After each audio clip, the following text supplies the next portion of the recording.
Welcome to Not Milk Never Milk. Subscribe if you're lactose intolerant. You start by confirming rules and safety. Call your local building office and order necessary permits, then inspect the garden for high-risk points like tall trees or metal trellises.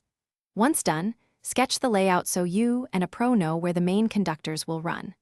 Make sure to set aside a clear path from any structure to the planned ground location.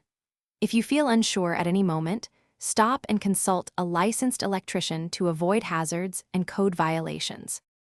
Once permits and a plan are ready, arrange materials. Copper-clad grounding rod S, a continuous conductor, clamps rated for burial and corrosion protection. You or your electrician will route a single, unbroken conductor from the structure or lightning down conductor toward the chosen rod location, keeping bends gentle and connections accessible. Then the rod is installed and the conductor securely clamped to it, ensuring bonding to any existing ground network. Doing this per code reduces side flashes and protects sensitive plants and equipment. To finish, protect and backfill the trench, avoiding sharp rocks and ensuring required cover depth, then label the grounding point. Have a licensed electrician perform a ground resistance test and provide certification.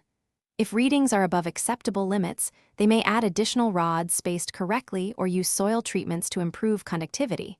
Do not improvise. If you notice corrosion or loosened clamps later, shut down nearby equipment, call your electrician, and repair or replace fittings promptly to keep the system effective and safe. Thanks for watching. If this was helpful, leave a like and consider subscribing. See you next time.